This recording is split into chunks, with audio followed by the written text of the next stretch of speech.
What's up, everybody?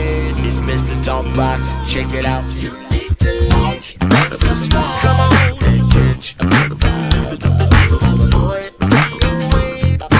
DOA playlist.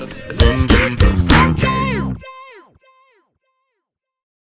YouTube family and YouTube world, I hope everyone is well and blessed.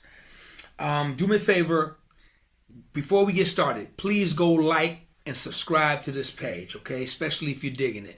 But for right now, I want to say that I have somebody very special with me today. Very special with me today. One of the world's greatest musicians of our time.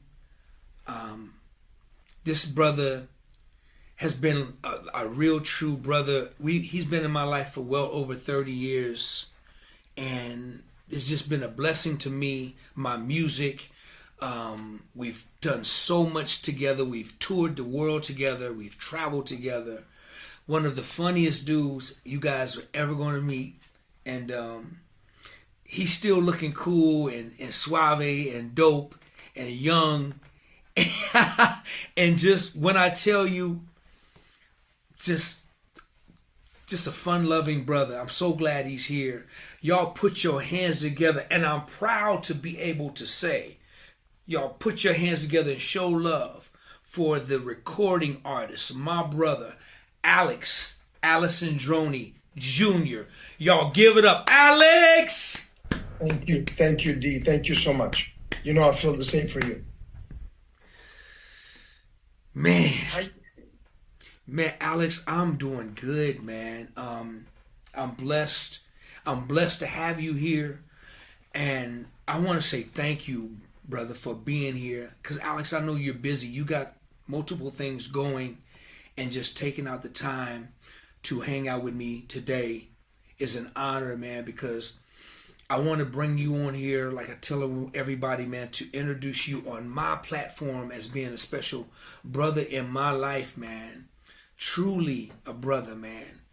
And I want to show you love on my platform so people can get to know you through me, man. So I'm honored that you're here hanging out with me. One of the greatest musicians, one of the greatest keyboardists that I've ever met in my life. With such a tremendous, rich background, bro. I love you and thank you for being here, man, with me today, man. It's my honor and pleasure to have you here with me, bro. Thank you, D. Thank you. It's my honor as well. You know that. Alex, listen, man. Let's get into this thing. Because by the time this thing ends, people are going to know why I love you so much, and they're going to fall in love with you just by listening to you talk and sharing some of your stories. Alex, where were you born, my brother? I was born and raised in Italy to two musicians. My father was a known conductor, whistler, guitar player. He played everything, like a jack of all trades, just like you, brother, just like you. Able to write, compose, produce, put things together. And at the time, we didn't have any social media or nothing like that. You know, we didn't even have cell phones. So, and my father didn't believe in babysitting. So whenever possible, they took me to all the studios. So I saw my father whistle, conduct his choir, play the guitar, the bass, all these different instruments. In that situation, that was my growing up. I grew up in studios, you know what I'm saying? Absorbing everything that was being made. And, you know, my father was working a lot for the great Italian movie composer Ennio Morricone. You might remember him for his whistle. Come on, give it to me, man. Right? He was the whistler, the guitar player, especially electric, the choir conductor. He played the ocarina, he sang, he did everything. And for me, it was a great exposure. You know, that was my... I was taking piano lessons since I was 7 years old and studied all the classical background and went through the jazz and the R&B. You know me, but But that was my education, being a kid, you know, sitting on couches, playing with little soldiers or whatever toy we were using at the time. And I was absorbing all this. Do you know what I mean? So that was a blessing. My father and my mother gave me that incredible opportunity to grow up and to see how that kind of thing unfolded, especially in the studios. And then I'm, of course, at the same time, I also studied because my father and my mother wanted me to. That's, you know, and I'm deeply, deeply grateful to my parents for doing this. Alex, let's back up. So, because I want to make sure everybody know this big world famous movie that your dad was the Whistler in. Give it to me. These are the three movies that were worldwide known, which, by the way, launched the career of Sergio Leone, the director, and Clint Eastwood, the actor. Most of these movies were filmed in Italy and Spain. And so when I was a kid, I had a chance to see Clint Eastwood in some of these things, and I had no idea I was a baby. So, but the movies were The Good, Bad, and the Ugly, For a Fistful of Dollars, and For a Few Dollars More. My father went on to whistle to over 500 Westerns because at that time, you know how things become famous, D, and everybody jumps on the bandwagon, right? So we need to do this, we need to do that. You remember that. So, said those were the movies. Yeah. Hey, bro, listen, we're on Zoom, so I hope it cuts through, man. But when I found out that your dad was the Whistler behind The Good, Bad, and Ugly, man, I fell in love with you right then and there, because that was like my pop's favorite movie, man, growing up. He's So, Alex, can you gotta whistle that thing? Can you still got your whistle chops, bro? Yeah, let's be honest. I'm not my father. My father was blessed, brother. He had a whistle that had a range of 3 octaves, perfect pitch, and had a British critic that worked for the Queen of England wrote a book on various musicians, and my father was one of those, and said the amazing thing about Alenssandroni, that was his name, is that he has a natural whistle. So you know how you whistle, D, and you're like, if you put a hand in front of your mouth, you realize that 50% is breath and 50% is sound. With my father, 85% was sound. Wow. The unfortunate thing here, Alex, the whistle's not cutting through on Zoom. No worries. But it's ba-da-da-da, wah, wah, wah. Yeah, it's not cutting through. But that right there was just historic. Go ahead, man. Continue on with your dad, bro. And, you know, man, he whistled up until like 2 weeks before he died, until, he transitioned. And in fact, I remember his second wife is now a widow, because my mom died a long time ago. She was 46 when she died. Called me and said, your father has stopped playing the guitar and whistling. At that point, I said, you need to fly me down there, because he was living in Africa, in Namibia, for the last 10 years of his life, married to an African lady. And so I went there. I knew that the moment he stopped playing, it was over. He was on his way out. Wow. So I went. I mean, so it's amazing. I mean, I still play videos of my father's whistle and make young people cry. I'm not even kidding. It's like, how the hell did he have that whistle? Do you know what I'm saying? Wow. Yeah, I inherited a bit of his chops. In fact, they invited me a few years ago. My friend Cheche Alara invited me to go to Aspen to do a live show with the orchestra and a whistle. And man, I was in tears because I got a standing ovation. I was like, wow, I don't even deserve this. I mean, but I was thinking about my father. Before I started whistling, I looked up and I said, Dad, I need you to get my back right now. Do you know what I'm saying? Is that, sorry. It's okay, man. Go ahead. Hey, listen, it's okay to release that, man. It's okay, man. I get it. I do it every day. Every day. It hasn't been a day go by for me.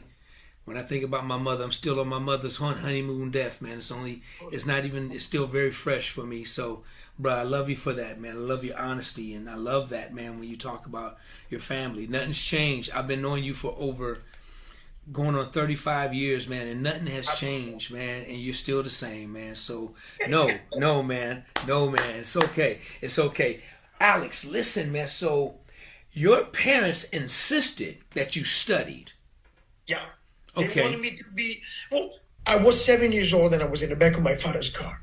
And there was a thing that my father recorded with his old bass, bro, because you like to play bass, right? He had this 6/8 groove that was and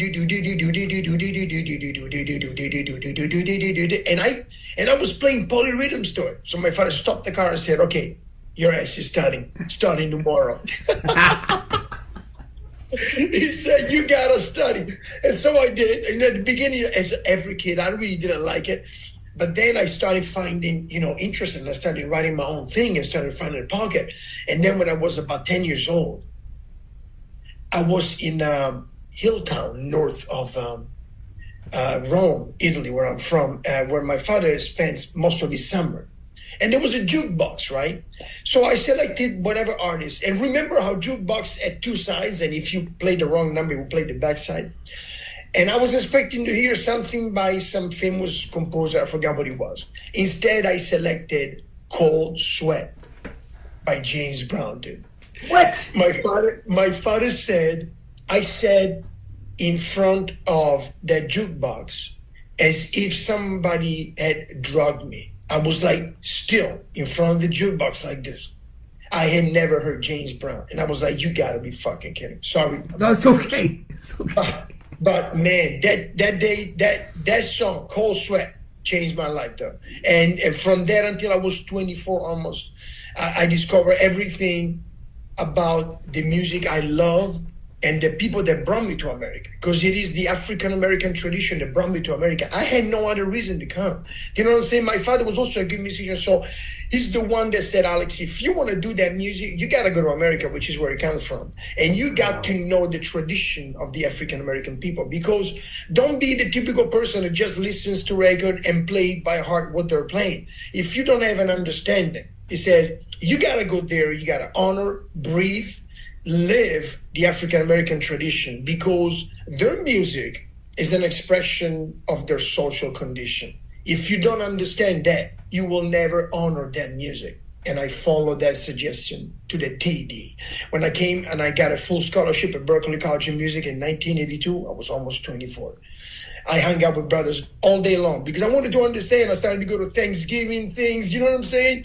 I loved it that much, and I still love it that much. I mean, my opinion is, brother, in the last 4th century, the most inspirational music to which we danced, we ate, we slept, we made love is due to the huge influence that African Americans have had, that people out of Africa have had. Because look at it, bro. You go to Brazil, and you listen to samba or bossa, that's from Africa. You go to Argentina, you listen to tango, that's from Africa. You go to the Caribbean, you listen to salsa, montoon, and all that shit. And then the American, from the spirituals to the gospel to jazz, R&B, funk, hip hop, it's all you, dude. Face it, D. This is the biggest cultural influence America has had on the rest of the world. There's no doubt about it. I won't even begin a conversation, an educated conversation about music, if we don't agree on that point. Then we can move forward. You know what I mean? That's not to diminish the impact that the rest of the world had, because Europe had great classical musicians, Stravinsky, Bach, everybody honors and loves that shit. But on this side, man, the last 4 centuries, I'm sorry. And this is the reason I came, and the reason I'm still here. Just giving you a piece of my heart, that's it. Bro, you very powerful, man. I love how you're moving your story, man. So I just want one question. Yes. Were you speaking English back then, or when did your English start come together? Not at all, bro. Oh my God. Okay, tell me about that. In fact, now I'm gonna make you laugh for a second. Okay. When I came to America, oh my God, I love that I can be me with you, dude, all the way. There was 2 things that you knew I couldn't speak English. The first 2 weeks I was in America, I listened to the national anthem. Oh, say, can't you see it, right? Okay. And I was convinced that the first word was Jose, right? Like the Mexican name. So I was like, but who the fuck is Jose in American history? I know George Washington, Benjamin Franklin. For years now, I thought I couldn't find Jose. I'm like, you gotta be kidding me. Who the hell is Jose? Oh, would say things like, that's my bag, as opposed to that's my bed, or the worst. People used to tease me to death. When I was, when the summer came, after 5 or 6 months, I was in Boston. And, Boston is a cold city. So, as opposed to say, let's go to the beach, I would say, let's go to the beach. I didn't know the difference, you know what I mean, between beach or beach. To me, it was the same shit. But it was, I had to defend myself. I had no idea. So I didn't know. In fact, the first 6 months at Berkeley, I had remember them Sony Walkmans that you could record? Yes. I would record the lesson, then had to go back to the room and first translate what the teacher said, then do the homework. Man. I knew many sleepless nights when I first got there. Wow. But that's how I was able to, get my English under my belt. I mean, I needed to. I was living in America and I needed to learn English. That was it. So you go to Berkeley. What was that experience like at Berkeley, Alex? Okay. It was exciting for me because all of a sudden, man, this is 1982. You're in America. Boston is a cold ass city, dude. Oh my God. But it's a scholastic city. Everybody's there to learn. Some of the biggest educational institutions are in Boston, right? And so I made a lot of friends, even from MIT, from Northwestern and everything. It was cold. There was problems, but I was so excited about being there. My second year in Berkeley, I lost my mom. And but I stayed because my mom's biggest wish was that I would finish something on a good level. And so I graduated in her memory, brother. I got the best grades because I wanted to honor her memory for everything that she gave me. So that was important. That's, Berkeley was I met a lot of people, man. Oh my God, during my era, there's so many friends, some of them I lost, like my brother Jimmy Warner, which was part of this band. I don't know if you remember this group called By All Means. I don't. Trio out of New York, R&B trio, yeah, and unfortunately just passed away. Oh, wow. My brother that I just ran into, and I'm going to see next week in New York, Will Cahoon of Living Color. Will Cahoon and I played in bands together, man. And I just ran into him at the NAMM show like a few months ago. He hugged me and said, Alex, man, how's that left hand? You remember me with the left hand?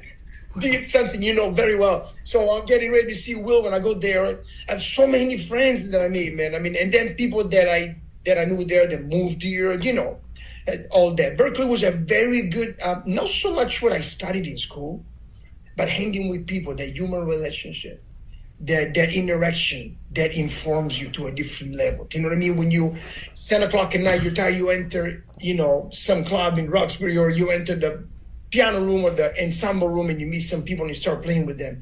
That's what made me grow up so much. Same thing is when I went on the road, brother, and I met you and I met Flip and I met Dennis and I met all these people. I learned so much from you. Do you know what I mean? Yeah. This has been a powerful experience for me. So Alex, by you been studying since 7 in Italy, you were way ready for Berkeley. You were way prepared, or what was that like? I didn't really need to study a lot of the other stuff. You're right, because I was studying. But there was other things like, jazz arranging or other things that I didn't study in Italy. Because in Italy, when I studied at the conservatory or privately with various teachers, I studied mostly classical music. And growing up with my father, I was a witness to soundtracks music, through Morricone, Trovaioli, Nino Rota, all the people that my father worked for. When I came to America, although I heard a lot of the stuff, being at Berkeley gave me a chance to implement my study, to move it forward. I mean, and some of this is a life experience. You can't play R&B, funk, hip hop unless you play. You know what I mean? And no one can teach you that stuff. You know that deep. You know what I mean? When the Pendy Funk came out of your life, you know what I mean? The way you play the bass, which is unique, brother, is you. This is Derek Allen, all the way. So I needed to interact with people like you. That's what Berkeley did. And then the road moved it even much further than that. You know what I mean? Interesting, man. That's good. So now, Alex, you graduate from Berkeley. You finish Berkeley. What happens next? When do you come to LA? Okay. So my father, as you know, was already a musician, called me as I finished Berkeley. So this is beginning of 1988. And I'm already working on a boat called the Spirit of Boston, the Pier 7 in Boston, and a couple of clubs, and I'm doing sessions. So I'm independent, I got my own apartment. And I was thinking, okay, Boston is great for studying, but not a really good music city. So you're thinking either you go to New York or you go to LA. And a friend of mine from Greece that called me from New York and said, Alex, I would have a position for you. I'm working for Greek artists if you want. And I'm thinking about this. Also, the head of arranging at Berklee College of Music, Mr. Bob Friedman, which did a lot of underscoring for Quincy Jones, for Billy Joel, for a lot of people. He was a lovely guy, was impressed by my writing. And he said, Alex, if you want to, you can teach at Berklee, writing for the rhythm section. So I was also valuing that because, man, that's an honor. You finish a great school, which is one of the most known schools in the world. And they're now asking you to teach, right? The head of arranging. But my father called me, this is about April. And he says, Alex, I'm coming to the States, but not to Boston. Coming to LA with one of my publishers to meet some people for expanding my music to also America, do that kind of thing. So if you want to see me, you have to come to LA. Of course, I hadn't seen my father in over a year, so I was looking forward to seeing him. And so I said, okay, I'll come to LA. Then I called my friend Vadim, Russian guitar player that ended up playing for Shaka Khan and Earth, Wind & Fire for a few years. Good friends of mine, excellent guitar player and excellent musician in general. And he told me, well, I'll come pick you up. Great. So as I come to Boston, to Los Angeles, I see my father. And Vadim comes to pick us up and he says, Alex, there's an audition tomorrow for an artist. My friend, remember Zorro, the drummer? Yeah, Zorro was the drummer. For this guy, and called me and he said this artist called Bobby Brown was looking for to audition a keyboard player, right? So I have dinner with my father and I said, Papa, tomorrow I'm going to this audition. I said, well, why not? Let's try. So we drive with Vadim to Zorro's home. Zorro hears me play one of my grooves. And then he says, okay, let's go. And we drive to the house of a guy that was playing in Lionel Richie's band. I forgot his name, but he was deep in the valley, right? And that's when I met Gordon Jones. Bless his soul. And Bobby comes in, and programs a beat on the drum machine that was sitting by a keyboard. He looks at me and goes like, play. So I hear the beat, I play. After 5 or 6 bars, Bobby stops the drums and he goes back. And then Gordon Jones comes back out and says, hey man, you got the gig. That was that, dude. That was that. Are you serious? Not even kidding. Bobby just played a beat. I was there for fun. I didn't even know if I wanted to do this. Then my father gave me a great suggestion because I come back, okay, cool, this is my number in Boston. Call me, I'll let you know what's going on. They gave me all their numbers. Gordon especially was the guy that I was staying in touch with because I never met anybody in LA. And I go back to the hotel and I say to my father, Papa, I have an opportunity to either stay in Boston and teach or tour with this guy that I'm not familiar with, but his name is Bobby Brown. I met him today. My father said, Alex, you're 29. You finished one of the greatest schools in the world. If you teach right now, you're going to teach everything you learned in your young life and everything they taught you in school. But if you teach 30 years from now, your students will learn about life. That was the end of that, brother. That was the end of that deal. I came back to Boston. I threw a dinner together with all my people. And I said, guys, I'm moving to LA. And that was the beginning of my, of my touring career. And man, let me say this. Bobby wouldn't do anything without Alex Alenssandroni. That's just the Bible. That's just, he wouldn't do nothing without you, man. Throughout his whole solo career, he just loved you so much, man. You were like his everything. And then, so you get to Bobby Brown. Was this during the Don't Be Cruel? Were you guys getting ready for Don't Be Cruel? No, check this out. We were getting ready to open for his original group for New Edition. This was the Heartbreak Tour, right? So this is, we did a solo gig with him in San Francisco in June, and I had already moved here. And then they called me for September rehearsal. In some rehearsal in the Valley, I don't even think it exists anymore. It was not SIR, it was not center staging, it was some other kind of rehearsal. But I remember that me, Bobby, and it was Zora on drums, it was Gordon on bass, and I forgot if it was Larry White on guitar or something. I think it was Larry White, and was Dennis in the band at the time? Yeah, Dennis was exactly. It was Dennis, and there was another keyboard player, a guy that then Bobby fired. I forgot his name now. But Val and Harold. Harold, yes. Harold and Val, yeah. And we were supposed to rehearse for 10 days, right? I had learned all my parts out of the Don't Be Cruel record and the King of the Stage record, which was the record that preceded Don't Be Cruel. And then Tommy comes in on the second day of rehearsal and he say, "Hey man, I just got a call from Al Heyman," which was the promoter for all the R&B tours in the 80s and the 90s. You remember this? And he said he's actually anticipating the tour to start like about a week earlier. So we only have 2 days. Everybody go home, get your luggage, because we're going to stay here in this rehearsal. And we're going to sleep, eat, and shower, and drink, and do everything here. So it's like, whoa, that was my first rehearsal. Like, damn, we ain't even supposed to be living this. It's fantastic. So, but it was exciting. I'm in LA, I'm working with Bobby Brown. I'm like, unbelievable, right? And so we did. And then we started with the Heartbreak. Yeah. And I remember that it was us opening for I'll Be Sure. And then New Edition.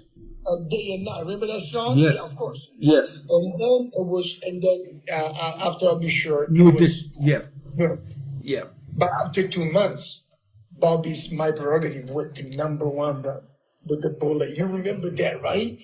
And then when we went back out in January, it was the other way around. It was I'll Be Sure opening up for us and us opening for New Edition. And come to May, Bobby dropped out of the tour and said, "Man, we need to do Don't Be Cruel." That's when we started That's When You Come In, and that's the whole adventure. You know what, Alex? I remember that tour. Was the Heartbreak tour? Yeah, and you were, man, you guys had a serious band, I remember. No, this is so I'm talking about before Don't Be Cruel, before Karen, but I remember the Heartbreak tour you're talking about with I'll Be Sure. Wasn't that any Heartbreak tour, right? I saw that show with Bobby. I saw you guys at the Forum. And man, when I tell you, you guys were opening this time. You guys were definitely opening for I'll Be Sure and New Edition. But when I saw you guys, and I don't know if they gave you guys 15 or 20 minutes, and Bobby had the briefcase with the money and came out, man, and dude, you guys, because Bobby was on the rise. He was like, Don't Be Cruel album was fresh out, but it hadn't exploded yet until you said later Prerogative went to number one, right? Yes. Alex, you guys were smoking that stage so hard, man. Y'all was killing so hard. Yeah, so let's move on. So after the Any Heartbreak tour was the Don't Be Cruel tour. And Karen White, with you and Roman Johnson and John Paris and Bobby Gonzalez, that was a hell of a band, man. Oh, that was a hell of a band. In fact, I remember, I don't know who opened up before that. We did. Karen opened up and then Levert. Oh, Levert, exactly. And man, by the way, last time I saw the Levert, I hugged him so tight because his younger brother had passed away. I was with Babyface in San Lucia, and then he died too, man. Oh my God, those are some beautiful people, man. I remember when we went on tour to Cleveland, where they were from, they took us out to lunch at their home, man. Wow. And I met the father, from Money and the OJs and all that. Oh my God, what a beautiful history. But yeah, so you guys were the best band when we got to that point, man. You were amazing. I even forgot who was playing with us. There was no Zorro anymore. Was it Flip? Flip came on. Flip came on. Yeah. Flip came on, and then the Derek Horgan came on. Well, we changed so many drums. Yeah, Derek. So Derek came on the Bobby tour because Flip got hurt, and Derek came later. But that Don't Be Cruel tour was so much fun, man. It was 3 bands. I mean, I don't know, about 20 buses. It was a real tour, man. I mean, that tour lasted we're doing big arenas. You guys had the big old stage. I remember, man, I took a bus ride. I rode on y'all's bus from, I think, Oregon to Sac. And that's when we just, dude, man, we just got close on that tour. I was playing with Karen, and you were playing with Bobby, and then you guys playing, and Dennis, you guys were all playing together. But man, you and I, we really connected on that tour, man. We really connected. And then I had a chance to just watch you play night after night, man. And I was like, who is this dude? He's so consistent playing them records verbatim like the records, man. We're going to get into that. But, man, it was an incredible tour. We had so much fun. And then after Don't Be Cruel, what did you do after Don't Be Cruel, Alex? What did you do? Okay, so Don't Be Cruel was, oh man, I am trying to remember. Other things happening in between. So this was, Don't Be Cruel was, let's see, 88, 89, 90. Don't Be Cruel lasted all the way to 91. Remember, we went to Japan with that stuff, right? Yes, later on. I started doing TV shows with Babyface. Babyface, okay, so you started working with Babyface. Right, at 92, then 94, we went out again, remember? We did. You were DMD. Right. 94, 97, then we did that. And in between, we did Babyface. I went out with Shante Moore for a little quick thing. And then in 95, I recorded with Whitney Houston in the studio, Waiting to Exhale. And that was incredible, man. What an experience. That was unbelievable. And then many other things, Yes. So Alex, let's back up just a little bit, because your resume, your discography is just ridiculously long, and we're going to touch on a little bit of it, man. But let's back up. So after like 91, when I got called to get on the Bobby gig, we were getting ready to go to Japan. That's when you and I like really hooked up. Yeah. And then I'm going to tell y'all something.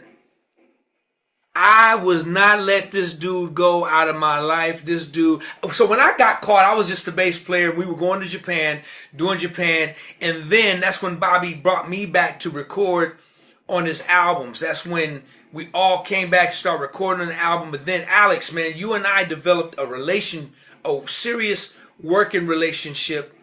Not too long after that, man, when I started to transition over into production. And when I tell you guys, I would not do nothing without this man right here. I wouldn't do nothing without this guy. I learned so much in the studio with Alenssandroni Jr. because he just taught me. I'm no means a keyboard player, but he taught me arranging. He taught me. He's just his string, Alex, your string arrangements, man, and everything you play, man, was just second to none.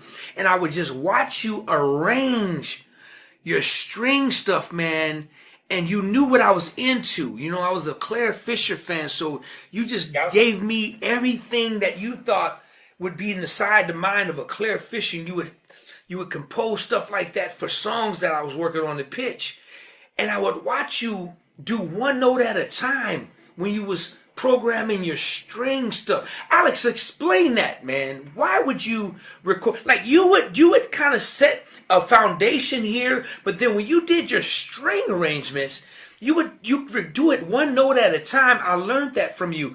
Explain that process right there. Okay. I'm going to explain that completely, but first I need to say something that's very important.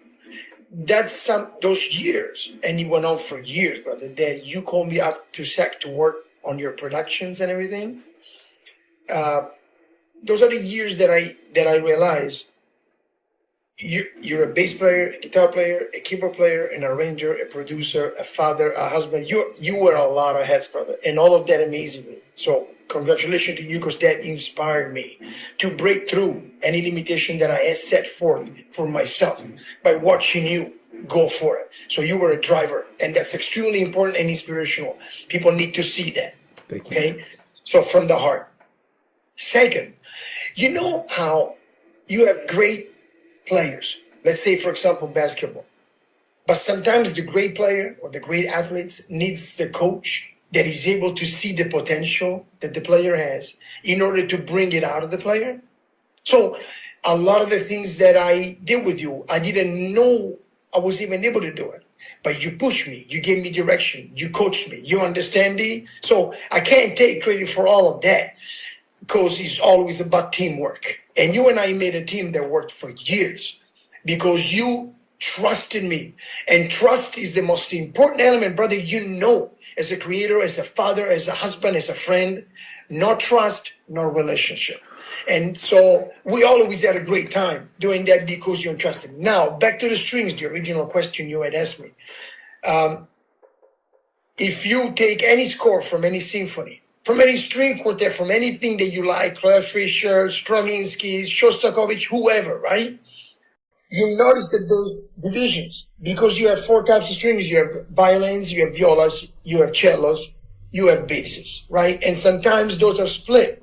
So if you want me to create a series of melodies, because that's what you're doing, you're really not creating chords, you're creating a series of melodies under the melody that you have pre-established on a progression that she wrote as well.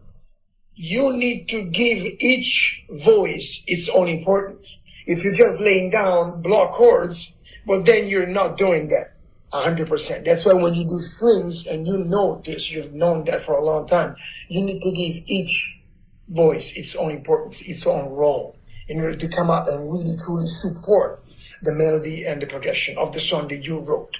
That's the answer. Alex, how special was it working with Babyface in the studio? It was great. You know why? For the same reason of you. Kenny trusted me. In fact, I can't say a name, but I was working on some things with Kenny, and he was not around. And I played the piano on this song, sang by a very famous singer. I'm not going to say names because I don't want to compromise anybody. And the engineer said, I don't think that Kenny is really going to like what you just did. As he finished saying that, Kenny walks behind him. And he says, I can still hear it because the button was still on. He says, play me. Kenny listens to it for 3 minutes. And then he goes, Alex, that was great. Boom. Wow. A record is sold over 15 million records. So 15 million copies. Anyway, the thing with great producers is that they have a sense of direction. They know what they want, but they call certain people because they trust them. You know what I'm saying? And then they add little things. You know a bad producer when he looks at you and goes like, oh, I don't know, what you feeling? Hello, what's your direction? Or, no, I wanted this to be like this, exactly. Then have a fucking computer do that shit. You know what I mean? We're humans.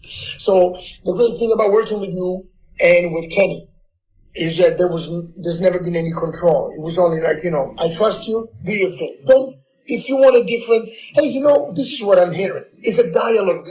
It's a dialogue. For a team to exist, it has to have a dialogue, right? You know this. As you have with your children. That's why you have a family. Same thing with me, bro. I'm getting out there. You know, man, I'm truly blessed, man, because What am I? I'm sitting up here talking to you, man, and the great things that you have accomplished throughout your career and your life, and what you're still doing, Alex. You're still rolling strong. And, man, I get to call you my friend and brother, man. I get to pick up the phone and just listen to you talk, man, and share things with me. Dude, I'm blessed, man. I just thank God for my life, man, because he put people, and it's just not all, but I get to have people like you in my life, man. I thank you, God, for my life, man, because just listening to you talk, I'm blown away, man, by everything you're saying, man. It's just, being a part of just great geniuses and legacies and part of music history, Alex, is totally just marvelous. When I finished, in 96, right, I was married already to my wife, Kimmy, and we didn't have children yet. And I wanted to give it a shot to stop touring, so I did. But then she got pregnant and I had to start again. So then I worked, since 99, I worked as a music director with Christina Aguilera, Pink, Nelly Furtado, Jaheim, Leanne Rimes, Faith Evans. I mean, a lot of people. Paul Stanley, the guy that founded Kiss. I shared the stage with Stevie Wonder, which was an amazing thing, but you know what I mean? And the thing about people like Stevie, man, and I shared the stage with Whitney. You were there with me when I did, but with great people, even Paul Stanley of Kiss. I mean, it's been successful for 52 years. That's a long time, bro. You know what I mean? Yeah. You notice the characteristic that you have as well, D. Never give up. Always create. Always stay strong, no matter what anybody says. It doesn't matter. Sometimes it's your family that says, what the hell are you doing? You know, your best friends or some people. But you need to learn not to care. Right. Because that's only peripheral. It's not deep. Emotionally lies right on the surface. You know what I'm saying, babe? Yeah. It's not the depth. You know this, and Paul Stanley knows this, and Stevie Wonder knows this. You can't be successful by just being talented and willing to work. You gotta really trust and love yourself, Right. and keep pushing, because there's no boundaries. The only boundaries that exist are the ones that we allow our mind to set, and those are called limitations. We shall know none as you do. You know, Alex, man, I'm sitting up here thinking, because you mentioned Whitney, man, wasn't it crazy when Whitney used to be in our rehearsals, pregnant with little Bobby, and and working with the singers, working with us, working with the band, trying to help assist us, man, and helping us getting it. Wouldn't that, man, that's a part of history, man, that we share together, bro. We share that. Yeah. You know, we share that, man, and can't nobody take it away. I don't care who like me or who don't like me. I don't care who like you or who don't. They can't take that away, man. That gift was given, and those blessings were blessed to us, man, because of God, man. He put us in those positions. And now you talk about Paul. You gotta tell me a little bit before we get to the thing, because I want there's things I want to cover about your daughter, and I want to talk about your new record. So you got to tell me a little bit about the Paul Stanley project, man. No, I get a call directly from him in 2014. So we're going on 9 years now, right? And he says, Alex, this is Paul Stanley. I was like, I knew exactly who he was. Okay. You were recommended by quite a few people. I have a project I would like to talk to you about. Okay. So he invites me to the house back then. I drive up to Mulholland where he lives. And I say, nice to meet you. And I said, I have a question. You're obviously a very known rock star, successful for decades. Much respect to you, of course. I come from a classical R&B, funk, hip-hop background. I don't see the connection. And then he says, Alex, when I grew up in New York, my parents spent most of their money to take my sister and I to see shows. So we saw all the classical shows, we saw everything. But then by the time I was 9, my father took me to see a bunch of Motown shows, and I fell in love with Motown. I saw the Stylistics, I saw the Temptations, I saw Stevie, all the Motown things. And initially I wanted to do that. Then I discovered the two main influences which led me to create Kiss, which were, of course, Jimi Hendrix, of course, and Led Zeppelin. When I heard those two, I fell in love, and that's when I put together Kiss. But now, this was in 2014, so 9 years ago, he was 61, 62 years old, whatever, however old he was. I want to honor some of that back, and I'm going to put a band together. He put the entire band together. I had nothing to do with putting the band together. And I heard many things about you, so let's go to yours. He hadn't officially hired me as an MD. So we go to this rehearsal at Mates in the Valley, where most of the rock bands rehearse. And we do a rehearsal of all the songs that we had learned. At the end of the day, he comes to me and he says, I would like you to be the musical director for this operation. I'm like, okay, no problem. And so we went and did a bunch of gigs in Japan and the Cayman Islands, locally here, and various other places. And the band has been great. It's a cool vibe. It's a cool vibe. There's no ego or anything like that. And he doesn't work as much as we would like him to because, he's got Kiss. That's his main, bread and butter. And I understand. They make a lot of money with that, deservingly.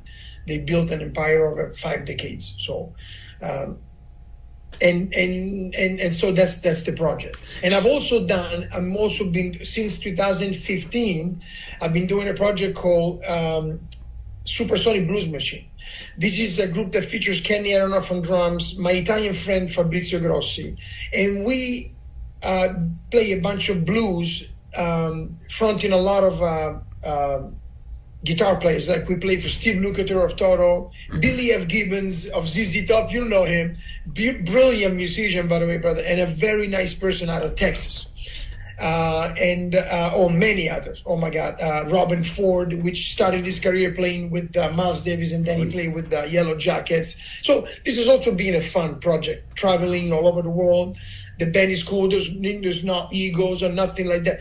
You and I have been in some bands where we saw some ego. Oh my God, did we ever? That ego never touched you and me, but man, there was some ego up in there. And Bobby used to be bothered by that stuff all the time. So. That's one thing real quick. Yeah, you're right. Let me touch on Bobby was the king of the mountaintop, man, and he did not allow anything with an ego around him. I mean, he was like just he's one of the most greatest artists that I've ever worked with. But let's go back, man, just real quick. That Paul Stanley thing, I was shocked, man. And the way I found out about it, I was just on YouTube and it just popped up, and I saw my boy Alenssandroni in the picture with Paul Stanley, and I'm saying, oh, what is this? And so I started playing it, and it was some groovy, boogie, funky. I was like, you've got to be kidding. I was thoroughly surprised, man, when I saw Paul Stanley stepping in the funk stuff. Alex, man, such a dope project, man. Congratulations on that, man. Such a great project, man. We did the record together, and he said, look, I have no pretenses. I'm not doing this to become a 70 years old superstar of R&B tradition. I want to do it because it's in my heart, because I can afford to do it, and I want to do it with people I love, that I share the stage with. And you have to respect that. Do you know what I mean? He's not trying to get a number one out of that. You know what I mean? Right. Like, those, and respects where that tradition comes from. He has so much love and respect for that. You know what I mean? But he says, I'm doing it because I love it. And I respect that. I respect that. Alex, let's cut right here.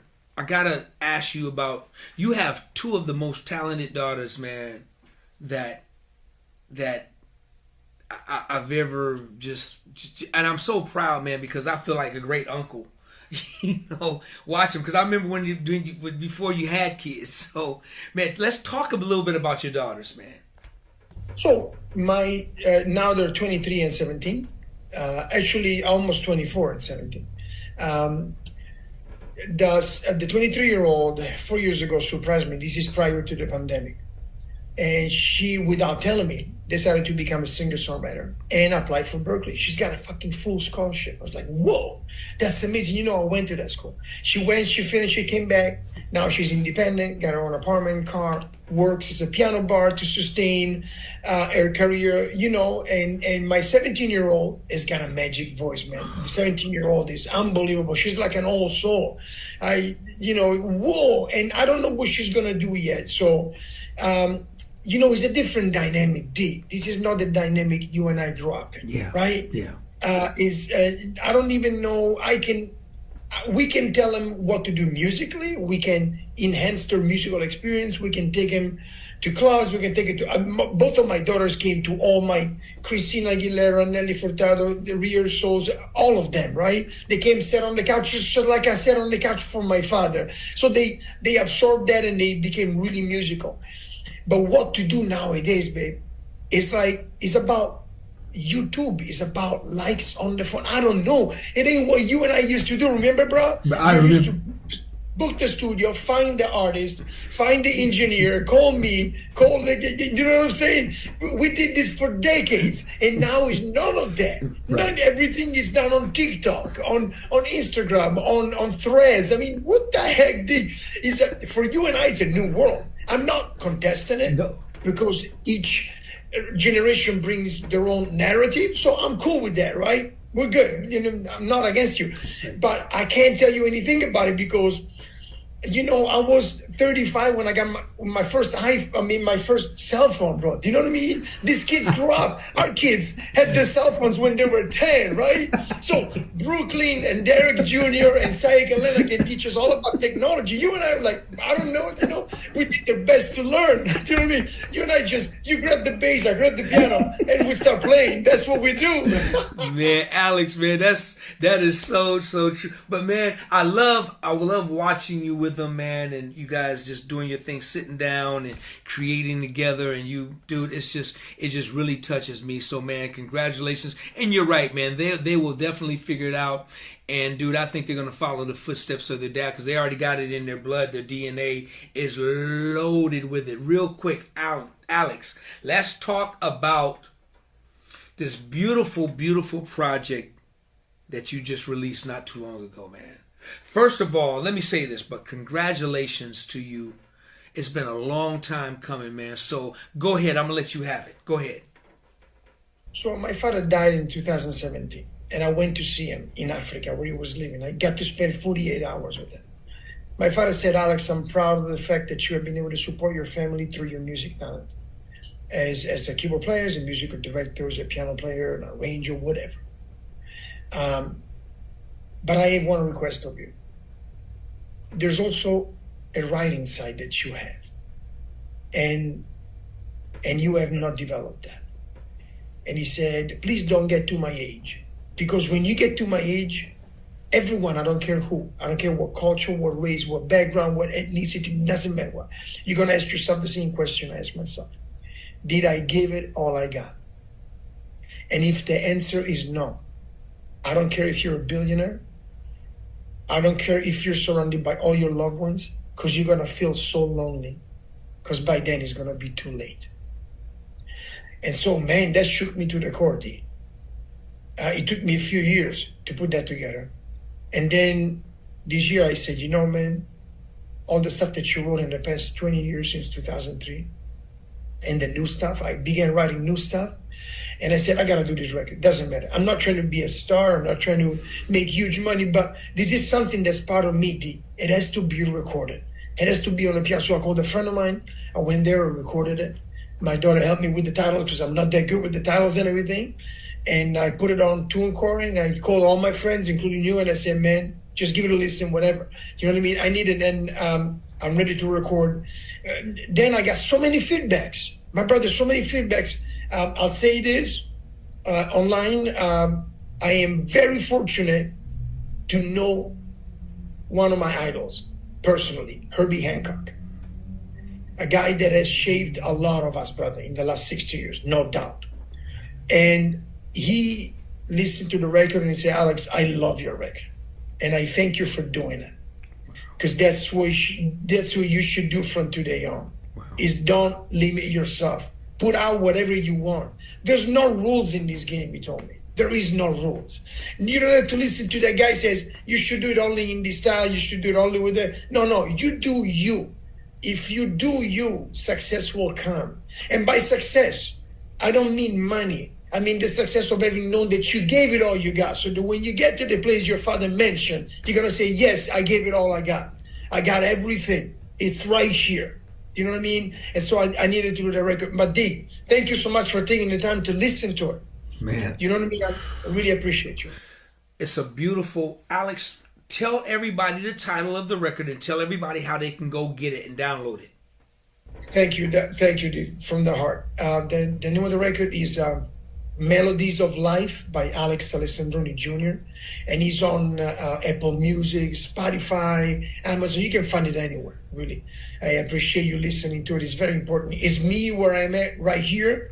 Not a youngster anymore, but, still fighting on and creating. And to whoever's listening out there, I know I'm speaking also on behalf of my brother DOA here.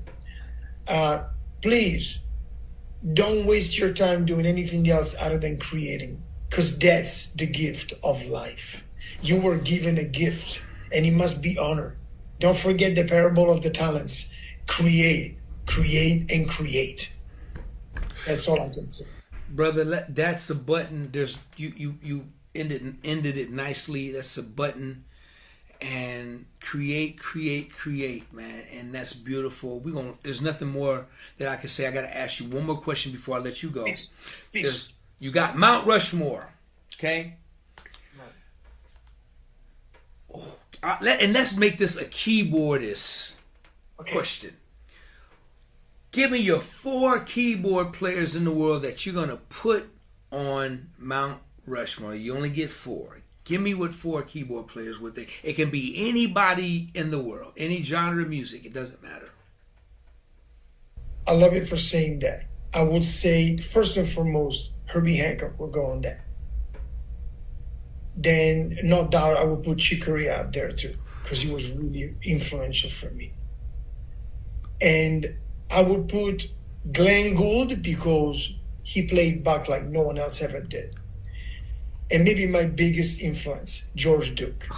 This would be Mount Rushmore for me. This would be it. This would be it. I owe so much to these people. So much. You know, this would be my Mount Rushmore. Man, Miss George, man. Miss George.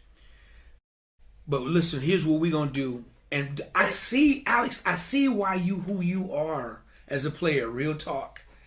And I love answer. It's a fun question, and it just gives me insight. I ask it because it's fun. It's hard. There's so many great ones.